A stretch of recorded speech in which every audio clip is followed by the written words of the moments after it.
নমস্কার, কেমন আছো সবাই? আশা করি সবাই ভালো আছো। আমার নতুন একটি ব্লগে সবাইকে স্বাগত। আর আজকে হচ্ছে রবিবার, আর আজ হলো জগন্নাথ দেবের রথযাত্রা। তো সবাইকে জানাই শুভ রথযাত্রা। সবার যেন এই রথযাত্রাটা ভালো কাটুক। আর এখন দেখো সকাল সকাল এই যে জানলা খুলে বাসি কাজ ছাইরে এবার বসে পড়েছি কিন্তু চা খাইতে। আর হলো আজকে যেহেতু রবিবার, সব কিছু ছুটি। আর জানো কদিন ধরে বৃষ্টি হচ্ছে লাগাতার, এর জন্য দেখো জামা কাপড় কিন্তু সব ঘর দিয়েই মেলা। তো আমি এদিকে বসে চা খাচ্ছি আর ছেলেকে নিচে দিয়েছি দুধ, ও কিন্তু দুধ খাচ্ছে। এরপর চলে এসেছি যে বিছনাটা উঠাইতে। তো ঘরের মধ্যে যদি বাসি বিছনাটা অনেক বেলা পর্যন্ত পড়ে থাকে তো ভালো লাগে না। তো আমি সবসময় না বাসি বিছনাটা আগে উঠাইতে পারি না, খুব কম সময়ে কিন্তু আমি মানে সকাল সকাল উঠাইতে পারি, যেহেতু ছেলের স্কুল থাকে সব কিছু থাকে, এর জন্য কিন্তু আর ও মানে হয় না। আমি উঠে পড়ি, বর ছেলে তোরা তখনও উঠে না। এর জন্য ধরো ওরা সবাই বেরিয়ে যায়, তারপরে কিন্তু আমি মানে বাসি বিছনাটা উঠাই। আর ঘরের মধ্যে যদি বাসি বিছনাটা থাকে একদমই কিন্তু ভালো লাগে না। এরপর দেখো তোমাদের সাথে কথা বলতে বলতে কিন্তু আমার মশারি বালিশ সব কিন্তু ভাঁজ করা হয়ে গেলো। আর এই যে খাটের ভিতরে কিন্তু সব ঢুকাই দিলাম। এবার যে চাদরটাকে না একটু ঝাড়বো, তো তাই ভাবলাম যে ঝাড়ুতে না ঝাড়ে একটু ধরো চাদরটাকে একটু উঠায় ভালো করে ঝাড়ে আবার পাতি।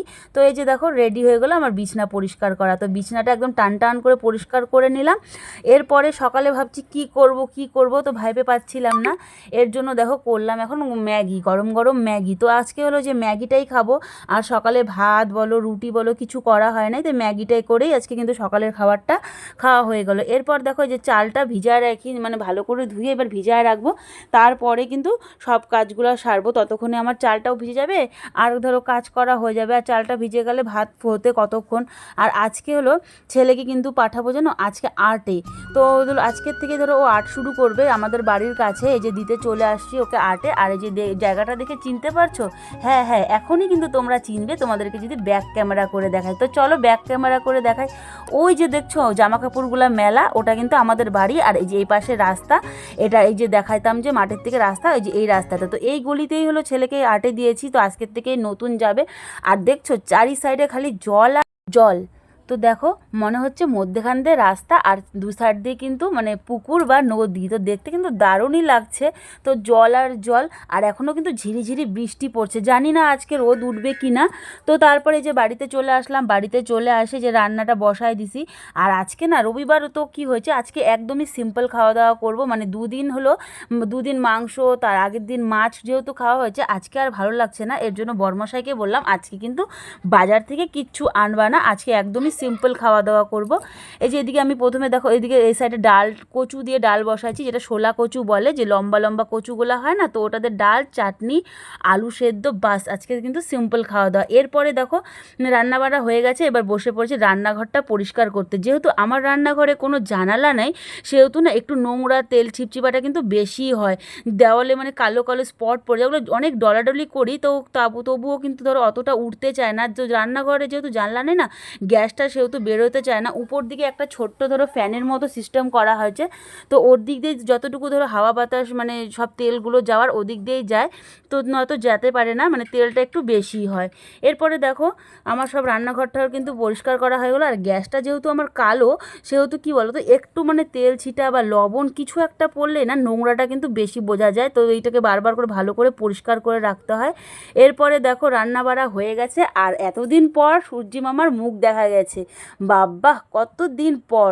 তো রোদটা দেখে কিন্তু দারুণ লাগছে। তাই দেখো যে এখন বাসনগুলো সব মাঝে ফটাফট করে মাঝে, কিছু কাপড় আছে তো তাই ধুবো ভাবছি। যেহেতু রোদ উঠছে সেহেতু ভাবলাম ওগুলো ধুয়ে দেওয়া যাক, শুকায় যাবে, এই রোদটাতে অনেকটা ঝরঝরা হয়ে যাবে।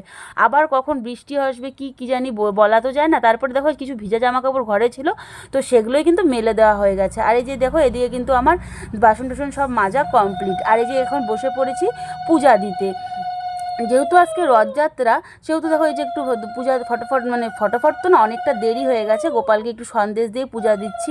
তো আম ছিল, তো আমগুলো না ধরো মানে এঁঠো পাকে হয়ে গেছে, এর জন্য কিন্তু আজকে আমটা দিয়ে আর পূজা দিলাম না। আর অন্য দিন কত ফুল হয় দেখো, আজকে কিন্তু একটা মানে ফুলই নাই, ধরতে গেলে ফুলই নাই। অন্যদিন কিন্তু আসন ভরে ভরে ফুল থাকে, আর আজকে ফুলই ফুটে নাই। কি জানি কেন যে এত মানে আজকে ফুল ফুটলো না, বলতে পারলাম মানে জানি না সঠিক। এরপরে দেখো আমার পূজা দেওয়া হয়ে গেছে, আর এই যে বরমশাই কিন্তু চলে আসছে, ওকেও খাইতে দিতে হবে, তারপরে কিন্তু আর আমি কোনো ভিডিও করিনি। তারপরে এই দেখো স্বয়ং জগন্নাথ দেব কিন্তু বাড়ির সামনে এসে হাজির। আমরা জগন্নাথ দেবের রশি টানতে পারবো না তো কি হয়েছে, জগন্নাথ দেব কিন্তু স্বয়ং আমাদের বাড়ির সামনে এসে হাজির হয়ে গেছে। দেখছো কি সুন্দর ছোট্ট একটা রথ বাড়ির সামনে দিয়ে জগন্নাথ দেব যাচ্ছে। তো এই দেখে কিন্তু একদম মনটা ভরে গেল। আর সবাই কিন্তু দেখো রশি টানছে, যেহেতু আমরা ধরো এক বছর ঠাকুরের কোনো কাজই করতে পারবো না, সেহেতু কিন্তু আমরা আর রশিটা টানলাম না। তো এই যে আজকে মেলায় যাইতে পারবো কি না ঠিক নাই, যদি যাই তো তোমাদের সাথে শেয়ার করবো, আর যদি না যাই তো আর হবে না। তো এই যে আজকের মতো তাহলে ভিডিওটি এইটুকুই, আর তারপরে আর কোনো ভিডিও করিনি।